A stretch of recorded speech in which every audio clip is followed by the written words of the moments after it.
इसमें भी आपको बताता हूं जो हो रहा है वो हैरानी करेगा, क्योंकि पीएम मोदी का तगड़ा एक्शन शुरू हो गया है। पाकिस्तान के हिंदुओं को अब यहां बसा रहे हैं और देश से अवैध घुसपैठियों को गजब भगा रहे हैं। मोदी एंड टीम का ऐसा काम, अवैध घुसपैठिए खुद सामान समेटकर भारत से भागने लगे हैं क्या? प्रधानमंत्री नरेंद्र मोदी इस वक्त चुपचाप ऐसा तगड़ा एक्शन ले रहे हैं जिससे अंदर ही अंदर हड़कंप मचा हुआ है। एक तरफ तो अवैध घुसपैठियों को चुन चुनकर गजब तरीके से भगाया जा रहा है, दूसरी तरफ पाकिस्तान और बांग्लादेश में अत्याचारों से प्रताड़ित होकर जो हिंदू भाई आए उन्हें भारत में बसाया जा रहा है। और इसके लिए यूपी से लेकर गुजरात तक और असम से लेकर गुरुग्राम तक जबरदस्त एक्शन हो रहा है। एक तरफ ऑपरेशन सिंदूर के बाद से 2000 से ज्यादा अवैध बांग्लादेशी और रोहिंग्या घुसपैठियों को डिपोर्ट किया जा चुका है।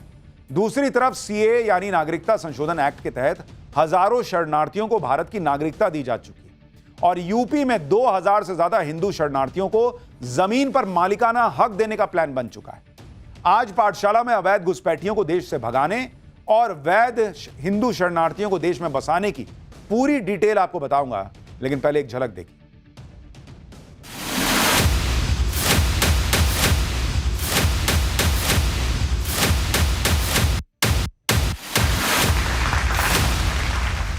जमालपुर से है, बांग्लादेश में आया था। बहुत अच्छा है, हम लोग इंडिया का नागरिक हो गए, हम लोग अच्छा लग रहा है।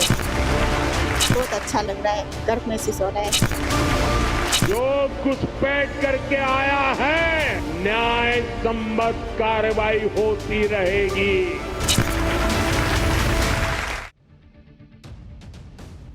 अवैध बांग्लादेशियों के खिलाफ कितना तगड़ा एक्शन हो रहा है उसकी तस्वीरें पहले आपको दिखाता हूं। असम के बोंगाई गांव में पुलिस ने रेलवे स्टेशन पर अवैध बांग्लादेशियों की धरपकड़ के लिए अभियान चला दिया और अवैध तरीके से भारत पहुंचे 8 बांग्लादेशी नागरिकों को गिरफ्तार किया। पुलिस के अभियान से रेलवे स्टेशन में अफरा तफरी मच गई और पकड़े जाने के डर से कई संदिग्ध सामान लेकर रेलवे स्टेशन से बाहर की तरफ निकलते दिखाई दिए। पुलिस की गिरफ्त में आए एक घुसपैठिए ने खुद बताया कि वो कैसे बांग्लादेश के जमालपुर से भारत पहुंचा है। सुनिए आप।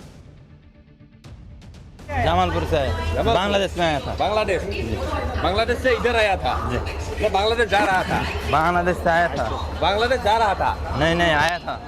कौन सा ट्रेन से? ट्रेन में नहीं है, वो कार पे आया था।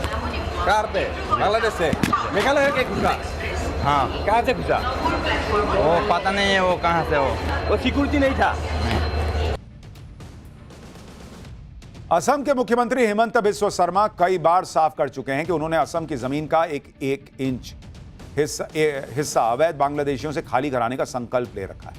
उन्होंने असम में बढ़ती घुसपैठ को राज्य की डेमोग्राफी में आए बदलाव की बड़ी वजह बताया और असम में अवैध बांग्लादेशी घुसपैठियों के खिलाफ हेमंत सरकार के ताबड़तोड़ एक्शन का असर भी दिख रहा है। सोशल मीडिया पर असम की एक तस्वीर वायरल हो रही है जिसमें सामान से लदे ट्रकों की 2 किलोमीटर से ज्यादा लंबी लाइन दिखती है। दावा यह किया जा रहा है इस वायरल वीडियो को लेकर कि यह अवैध बांग्लादेशियों का सामान है जो हेमंत सरकार के एक्शन से घबराकर खुद ही भाग रहे हैं। असम ही नहीं, देश के दूसरे राज्यों में भी अवैध बांग्लादेशी और रोहिंग्याओं के खिलाफ अभियान चलाया जा रहा है। अब तस्वीरें दिल्ली के पास हरियाणा के गुरुग्राम की, जहां 15 अगस्त से पहले सुरक्षा को देखते हुए संदिग्ध बांग्लादेशियों की पहचान के लिए स्पेशल ड्राइव चलाई जा रही है। इस दौरान पहचान के फर्जी दस्तावेज मिलने पर संदिग्धों को जांच पूरी होने तक डिटेंशन सेंटर भेजा जा रहा है, जिसके लिए गुरुग्राम में 4 डिटेंशन सेंटर बनाए गए। गुरुग्राम पुलिस के मुताबिक स्पेशल ड्राइव में अब तक 400 से ज्यादा संदिग्धों की जांच की जा चुकी है और 8 अवैध बांग्लादेशियों की पहचान हो भी गई है, जिन्हें डिपोर्ट करने की तैयारी शुरू हो गई है। हरियाणा के सीएम नायब सिंह सैनी ने साफ कर दिया है कि जो लोग अवैध तरीके से घुसपैठ करके आए हैं उन्हें वापस अपने देश जाना पड़ेगा। हरियाणा के सीएम को एक बार सुनिए, फिर आपको गुरुग्राम में चल रही स्पेशल ड्राइव पर बंगाल की सीएम ममता बनर्जी ने क्या कह दिया है वो दिखाता हूं। नहीं, देखिए, जो बाहर से आए हुए इस प्रकार के लोग हैं उनको वापस भेजने का काम हम कर रहे हैं। मैंने पहले भी ये बात कही थी, पीछे भी हमने इस बात को कहा था कि जो लोग बाहर से आकर के यहाँ पर रुके हुए हैं उन्हें वापस अपने देश जाना पड़ेगा। प्रधानमंत्री मोदी देश को सिक्योर करने के लिए अवैध बांग्लादेशियों और रोहिंग्याओं के खिलाफ ताबड़तोड़ एक्शन ले तो राजनीति भी होने लगी। पश्चिम बंगाल की मुख्यमंत्री ममता बनर्जी इस मुद्दे पर बीजेपी को घेर रही। ममता बनर्जी ने अगले साल बंगाल में होने वाले विधानसभा चुनाव में इसे बड़ा मुद्दा बनाने की तैयारी कर ली। गुरुग्राम में अवैध बांग्लादेशियों की धरपकड़ के लिए अभियान तेज हुआ तो उधर ममता बनर्जी ने ट्वीट किया कि हरियाणा के गुरुग्राम में पश्चिम बंगाल के विभिन्न जिलों से आए हमारे बंगाली भाषी लोगों को हिरासत में लिए जाने और उन पर अत्याचार की लगातार खबरें मिल रही। अन्य राज्यों से भी अलग से और लगातार खबरें आई हैं कि पश्चिम बंगाल के नागरिकों को सभी उचित दस्तावेजों के साथ सीधे बांग्लादेश अवैध रूप से धकेला जा रहा है। इन राज्यों में पश्चिम बंगाल के असहाय गरीब बंगाली कामगारों पर अत्याचार हो रहे हैं और यातनाएं दी जा रही हैं। भारत में बंगालियों पर दोहरी इंजन वाली सरकारों के इन भयानक अत्याचारों को देखकर मैं स्तब्ध हूं। आप क्या साबित करना चाहते हैं? ये नृशंस और भयानक है। हम इसे बर्दाश्त नहीं करेंगे। इस भाषाई आतंक को रोकें। ममता बनर्जी कह रही हैं कि भारत के जो बंगाली हैं उनको बांग्लादेश में धकेल दिया जा रहा है। अब बांग्लादेश धकेलने दे रहा है कि भारत के बंगाली जो हैं वो वहां जाके रहेंगे। भाई उसको भी दिख रहा होगा ना कि ये बांग्लादेश का नागरिक है, तभी तो वो उधर जाने दे रहा है। भारत ने धक्का दिया, क्या चल रहा है? वो रस्सी खींचने की प्रतियोगिता चल रही है, इधर से धक्का देके उधर कर दिया। ममता बनर्जी भले ही पीएम मोदी के अवैध बांग्लादेशी घुसपैठियों के खिलाफ एक्शन को लेकर नैरेटिव सेट कर रही है, लेकिन पीएम मोदी पिछले दिनों बंगाल दौरे में एक बार फिर यह क्लियर कर चुके हैं कि जो घुसपैठ करके आया है उस पर कार्रवाई तो होके रहेगी। पीएम मोदी का यह बयान बड़ा वायरल भी हुआ, लेकिन एक बार उसको फिर से सुनिए। और यूपी के सीएम योगी अवैध बांग्लादेशियों के खिलाफ बुलडोजर एक्शन के बीच हिंदू शरणार्थियों को क्या तोहफा देने जा रहे हैं, इसके बाद वो बता।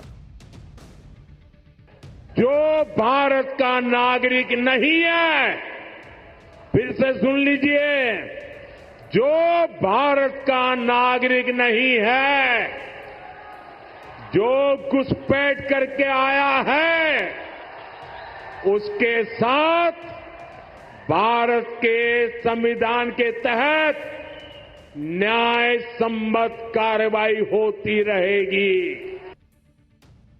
यूपी में भी अवैध बांग्लादेशियों और रोहिंग्याओं की धरपकड़ का अभियान तेजी से चल रहा है। घुसपैठियों की अवैध इमारतों पर नॉन स्टॉप बुलडोजर एक्शन हो रहा है, लेकिन दूसरी तरफ योगी सरकार ने बांग्लादेश से आए शरणार्थियों को बड़ी राहत देने का प्लान भी मंजूर कर दिया है। इसके तहत यूपी में पीलीभीत जिले के 25 गांवों में बसे 2196 हिंदू शरणार्थी परिवारों को उनकी जमीन का मालिकाना हक दिया जाएगा।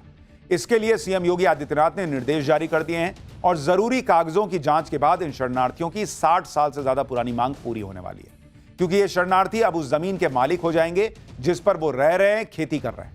इन परिवारों को साल 1960 के दशक में सरकार ने रहने और खेती के लिए जमीन आवंटित की थी, लेकिन उन्हें कभी कानूनी तौर पर जमीन का मालिकाना हक नहीं मिल पाया। ये वो हिंदू शरणार्थी हैं जिन्हें 1960 से 1975 के बीच पहले पूर्वी पाकिस्तान और फिर अलग अलग देश बने बांग्लादेश में हो रहे अत्याचारों की वजह से भारत में शरण लेनी पड़ी। पीएम मोदी उन लोगों को देश से बाहर कर रहे हैं, उनका सफाया कर रहे हैं जो देश की सुरक्षा के लिए खतरा है, और उन लोगों को देश की नागरिकता भी दिला रहे हैं जो अपनी सुरक्षा के लिए पाकिस्तान या बांग्लादेश जैसे देशों को छोड़कर भारत की शरण में आए। अब गुजरात में ही देखिए, एक तरफ अप्रैल और मई के महीने में अहमदाबाद में मिनी बांग्लादेश कहे जाने वाले इलाके को 1, 2 या 3 नहीं बल्कि 70 बुलडोजर की मदद से समतल कर दिया गया। इस इलाके में अवैध बांग्लादेशियों का अवैध ठिकाना बन चुके 1000 से ज्यादा घरों को जमींदोज किया गया। इस एक्शन का असर यह हुआ कि अवैध बांग्लादेशियों ने खुद ही बोरिया बिस्तर समेटा और गुजरात से निकलने में ही अपनी भलाई समझी। इसी गुजरात की एक तस्वीर और देखी।